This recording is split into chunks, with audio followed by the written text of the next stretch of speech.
ఈ మాట అన్నందుకు ఇది వేసుకొని ఈ మాట అనకూడదు. ఇది వేసుకున్నా ఇంకేం వేసుకున్నా ఈ మాట అనాలి. అనలేను ఆ మాట. ఎందుకంటే నా జ్ఞానం వల్ల, నా కష్టం వల్ల నేను తెలుసుకుంటే అప్పుడు ఆ మాట అనొచ్చేమో. ఈ సత్యం మనకు తెలిసింది, ఆయన ఉచితమైన ప్రేమ కృప బట్టి తెలిసింది కాబట్టి ఇంకెవరిని నేను దూషించి వ్యతిరేకించలేను.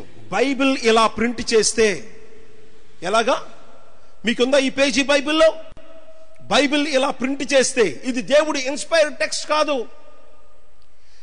ఈ బైబిల్లో ఉన్న 66 పుస్తకాలు మాత్రమే ఇన్స్పైర్డ్, అంటే దేవుడు తన పరిశుద్ధాత్మ ఆవేశంతో తన సేవకుల ద్వారా రాయించిన మాటలు. ఈ టెక్స్ట్, ఈ మాట లేదు.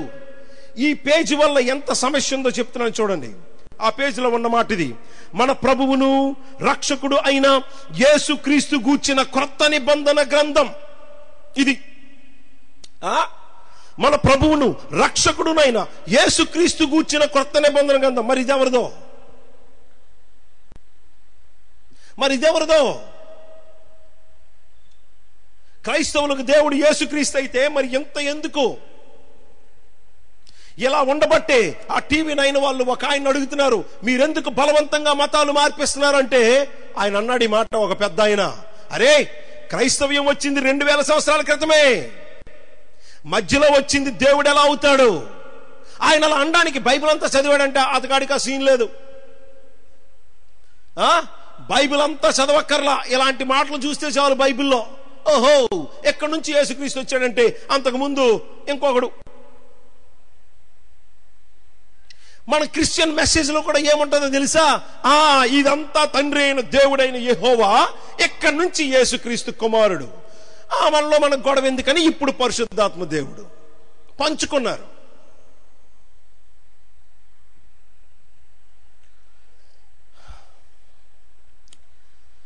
దేవుడు ఎలా ఉంటాడో ఎవ్వరికీ తెలియదు.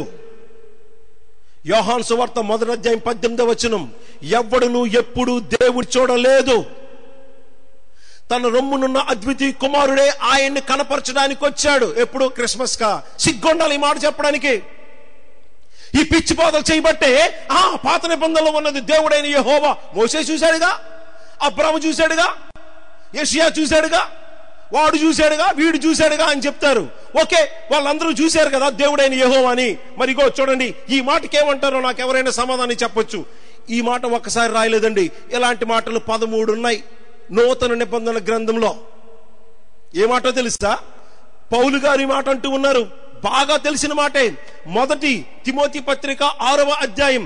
ఈ మాటలు కొద్దిగా చూసి అతి ప్రాముఖ్యమైన సంగతుల్లోకి వద్దాం గాని దయచేసి ఈ మాట చూడండి. క్రైస్తవ్యం, క్రిస్మస్ మెసేజ్ అంటే ఎప్పుడు అదే కాదు, అసలు సత్యం ఇది. పౌలు గారు తిమోతికి రాసిన 1వ పత్రిక 6వ అధ్యాయంలో ఆయన రాస్తున్న ఈ మాట చూడండి.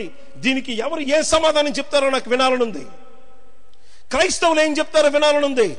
దీని గురించి ఆ క్లారిటీ క్రైస్తవ బోధలో లేదు కాబట్టి ఇతరులకు ఇంకెలా అర్థమవుతుంది అసలు సత్యం? 1 తిమోతి పత్రిక 6వ అధ్యాయం 16వ వచనం. బైబిల్ వెనక నుంచి తెరిస్తే 193వ పేజీ.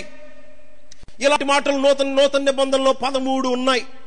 ఒక్క పౌలు రాయిలా. పౌలు 6 సార్లు రాస్తే యోహాను 5 సార్లు రాశాడు. అంతకంటే స్ట్రాంగ్ ఎవిడెన్సెస్.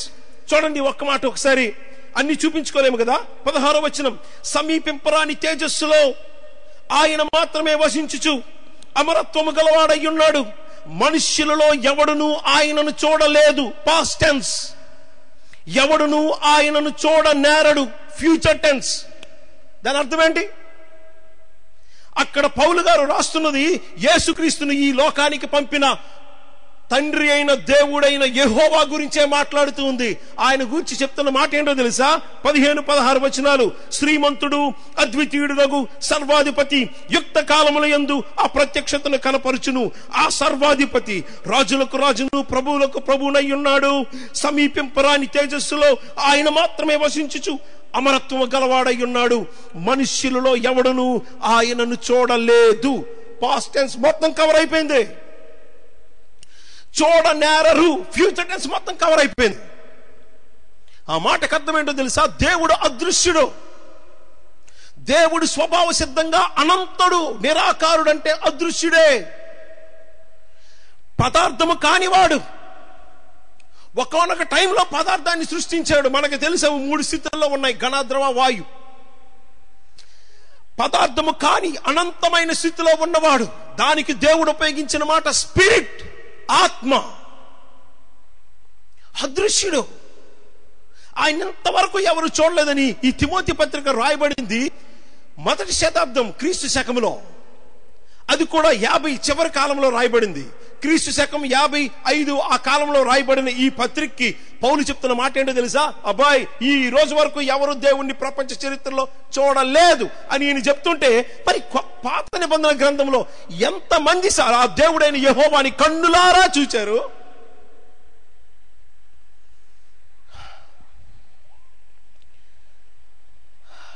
సాధారణంగా ముస్లిం స్కాలర్స్ ఏమంటారో తెలుసా? సాధారణంగా ముస్లిం స్కాలర్స్ అనే మాట ఇది. స్కాలర్స్ అని ఎందుకన్నా తెలుసా? వాళ్ళు బాగా చదివి చెప్తున్న మాట ఇది, చదవకుండా మాట్లాడుతున్న మాట కాదు. బైబిల్ బాగా చదివి చెప్తున్న మాట. వినండి, పౌలు, యోహాను వీళ్ళందరూ సెకండరీ, వాళ్ళు కాదు. యేసు ఏమన్నాడో చూడండి అని వాళ్ళు అంటున్న మాట చూడండి. ఒక సందర్భంలో ఒక డిబేట్, ఆ డిబేట్లో ఆ ముస్లిం వక్త గారు చెప్పాల్సిన బోధంతా చెప్పారు. అప్పుడు ఒక క్రైస్తవ సహోదరుడు నిల్చొని ఈ మాట అన్నాడు: సార్, మీరు మార్నింగ్ నుంచి చెప్తున్నదంతా విన్నాను, కంక్లూజన్ ఇదే కదా అని అన్నాడు. చెప్పు అన్నాడు ఈయన. సార్, మీ మాటలు బట్టి మీ ఖురాన్లో ఉన్న దేవుడైన అల్లా, మా బైబిల్లో పాత నిబంధన గ్రంథంలో ఉన్న తండ్రి అయిన యెహోవా అని మీరు అంటున్నారు, అవునా కాదా అంటే, అవునరా బాబు, నీకైనా అర్థమైంది, థ్యాంక్ యూ అని అన్నాడు ఆయన. విన్నారన్నమాట? మీ ఖురాన్లో ఏ దేవుని గురించి మాట్లాడుతూ ఉందో ఆ దేవుడైన అల్లా పాత నిబంధన, మీ బైబిల్లో పాత నిబంధన గ్రంథంలో ఉన్న దేవుడైన యెహోవాయే, అద్వితీయ దేవుడైన యెహోవాయే మా దేవుడు అని మీరు చెప్తున్నారు కదా అంటే, అవును, నీకైనా అర్థమైంది, సంతోషం అన్నాడు ఆయన. అప్పుడు పిల్లవాడు అన్నాడు: సార్, మరి అలాంటప్పుడు మా కొత్త నిబంధన ఏం చెప్తుందంటే, ఆ దేవుడైన యెహోవాయే ఈ యేసుక్రీస్తుని చెప్తూ ఉంది. ఇప్పుడు మీ దేవుడు అల్లా ఈ యేసుని ఒప్పుకుంటారా అంటే, ఆయన కోపంతో ఊగిపోయాడు. కోపంతో ఊగిపోయి, మాకు అర్థమైనట్లు మీకు బైబిల్ అర్థం అవ్వట్లేదు, ఏం చదువుతారో మీరు బైబిల్ అని బాధతో, కోపంతో చిరాకుపడి ఏమన్నాడో తెలుసా? మీ యేసు చెప్పిన ఒక మాట చదువుతా విను అని చెప్పి యోహాను సువార్త 5వ అధ్యాయం చివరిగా ఈ మ్యాటర్ కట్ చేసి అతి ప్రాముఖ్యమైన మళ్ళీ విషయంలోకి వెళ్తున్నాను, శ్రద్ధగా ఆలకించండి. 5వ అధ్యాయంలో ఒక మాట చదివారు, యేసు ప్రభువే చెప్పిన మాట. ఆ మాట ఏముందో తెలుసా? 5:37లో ఆ మాట ఉంటుంది. 37, 38 వచనాల్లో ఏమనుందో శ్రద్ధగా ఆలకించండి. ఆ ముస్లిం వక్త గారు అంటున్నారు, ఇలా అడిగిన ఒక క్రైస్తవ అబ్బాయికి అంటున్న మాట ఏంటో తెలుసా? మీ యేసే చెప్తున్న మాట డైరెక్ట్ గా. వినండి, వినండి, ప్లీజ్ జాగ్రత్తగా వినండి. నన్ను పంపిన తండ్రియే నన్ను గూర్చి సాక్షిస్తున్నాడు, మీరు ఏ కాలమందు ఆయన స్వరూపం చూడలేదు, ఆయన స్వరం వినలేదు అని యేసు చెప్పాడు. ప్లీజ్ వింటున్నారా? నన్ను పంపిన తండ్రే నా గూర్చి సాక్ష్యం ఇస్తున్నారు, మీరు ఆయన స్వరం ఏ కాలంలో వినలేదు, ఆయన స్వరూపం ఏ కాలంలో మీరు చూడలేదు. అందులో ముస్లిం వక్త గారు చేసిన క్లెయిమ్ ఏంటో తెలుసా? మీ యేసుక్రీస్తు చెప్తున్న మాట ఏంటో తెలుసా? నన్ను పంపిన తండ్రే సాక్ష్యం ఇస్తున్నాడు, ఆ తండ్రిని మీరు ఏ కాలంలో చూడలేదు, ఆయన స్వరం వినలేదని యేసు చెప్పిన తర్వాత కూడా అందరికీ కనిపిస్తున్నా, అందరికీ వినిపిస్తున్న యేసుని ఆ యెహోవాని ఎలా సమానం చేయమంటారు? మీకేమైనా పిచ్చి పట్టిందా అన్నాడు ఆయన.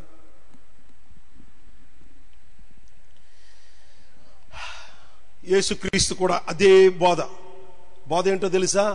ఆ తండ్రి అయిన దేవుడైన యెహోవాని ఎవ్వరూ చూడలేదు, చూడనేరని పౌలు చెప్పాడు. ఇంకా యేసుక్రీస్తు చెప్తున్న మాటని ఆ స్కాలర్, ఆ పెద్ద ఆయన ఎలా అన్నారు, మీ క్రీస్తే చెప్తున్నాడు, ఆ తండ్రిని ఎవరు ఇంతవరకు ఆయన స్వరూపం చూడలేదు, ఆయన స్వరం వినలేదని మీ యేసు చెప్తూ ఉంటే అందరికీ కనిపించి వినిపిస్తున్న యేసుని ఆ తండ్రితో ఎలా సమానం చేయమంటారు? ఫూల్సా మీరు అన్నాడు ఆయన.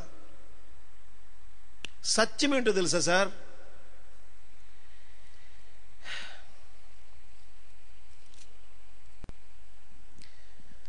ఈ 25% బైబిల్ క్రీస్తు గురించి మాట్లాడుతుందంటే, ఇదిగోండి, 75% of the Bible speaking about Christ before Christ. క్రీస్తు పూర్వం క్రీస్తు ఏమయ్యాడో చెప్పడానికి బైబిల్లో 75% ఉంది. దానికి రుజువు ఇన్నిసార్లు మనం చూసిన వచనాలే కాదు, మనం ఈరోజు చదువుకున్నాం ఈ క్రిస్మస్ సందేశం కోసం. ఏంటి? మీకా గ్రంథం 5వ అధ్యాయం 2వ వచనం. బైబిల్ అంతా చెప్తుంది తండ్రి అయిన దేవుణ్ణి ఎవ్వరూ చూడలేదని. పౌలు అలా చెప్పాడు, యేసు ప్రభు ఇలా చెప్పారు, ఎంతో మంది రకరకాలుగా చెప్పారు. ఇంతవరకు ఎవ్వరూ ఆయన చూడలేదు, చూడనేరని. మరి పాత నిబంధన గ్రంథంలో అన్నిసార్లు అంతమంది గొప్ప గొప్ప సేవకులకు కన్నులారా చూసిన, సైన్యములకు అధిపతి యెహోవాను కన్నులారా చూచితనని మరి చూసింది ఎవరిని? యేసు దేవుని కుమారుడు క్రిస్మస్ రోజే శరీరాన్ని ధరిస్తే, అప్పుడే కనిపిస్తే, మరి పురాతన కాలము మొదలుకొని శాశ్వత కాలం ప్రత్యక్షమగుచూ ఉన్నవాడెవరు? అందుకు యేసు అన్నారు యోహాను సువార్తలో 12వ అధ్యాయంలో అంటాడు, యెషయా నా మహిమను చూశాడన్నాడు. తండ్రిని కాదు చూసింది, నన్ను. అబ్రహాము నా దినము చూసి సంతోషించాడని చెప్పాడు. తండ్రిని కాదు చూసింది, నన్ను. అంటే పాత నిబంధన గ్రంథ కాలంలో ఎన్ని దగ్గరలో దేవుడైన యెహోవా, సైన్యములకు అధిపతి యెహోవా ప్రత్యక్షపరుస్తూ వచ్చి కనపడుతూ వచ్చాడో అన్ని సందర్భాల్లో క్లెయిమ్ చేస్తున్నది మీకా గ్రంథం 5వ అధ్యాయం 2వ వచనం ప్రకారం. ఈ బెత్లెహేము ఎఫ్రాతాలో ఏ ఇశ్రాయేలీలకు రాజుగా ఉండబోవాడు పుడుతున్నాడు, ఆయన క్రిస్మస్ నుంచే కనిపించడం కాదు, పురాతన కాలం మొదలుకొని ప్రత్యక్షమవుతూ ఉన్నవాడు ఆయనే. ఎలా? యెహోవాగా. క్రీస్తు అనే మాటకు అర్థం ఏంటంటే, సాధారణమైన క్రైస్తవులు మనకి అంత మించి ఎక్కువ ఆలోచించరు. బైబిల్ సరిగ్గా చదివితే కదా, ఏ రోజుకి ఆ రోజే బైబిల్ చదివే వాళ్ళు ఇంకేం ఆలోచిస్తారు? క్రీస్తు అంటే ఏంట్రా బాబు అంటే ఆ కింద ఫుట్ నోట్ లో ఉంటది కదా, అభిషిక్తుడు. అభిషిక్తుడు అంటే అర్థం ఏంట్రా బాబు అంటే, పాత నిబంధనలో రాజును అభిషేకించాడు, ప్రవక్తను అభిషేకించాడు, ఈ పాట పాడుతారు. అదే పెద్ద మర్మం అన్నట్టు లోకానికి చెప్తారు. క్రీస్తు అనే మాటకు అర్థం అది కాదు. ఆదికాండం 1వ అధ్యాయం 1వ వచనం నుంచి ఏ దేవుడి లోకాన్ని సృష్టించి నడిపించి జల ప్రళయంతో కొన్ని కోట్ల మందిని చంపాడో, బెత్లెహేము ఎఫ్రాతాలో శరీరాన్ని ధరించిన వాడు ఆయన.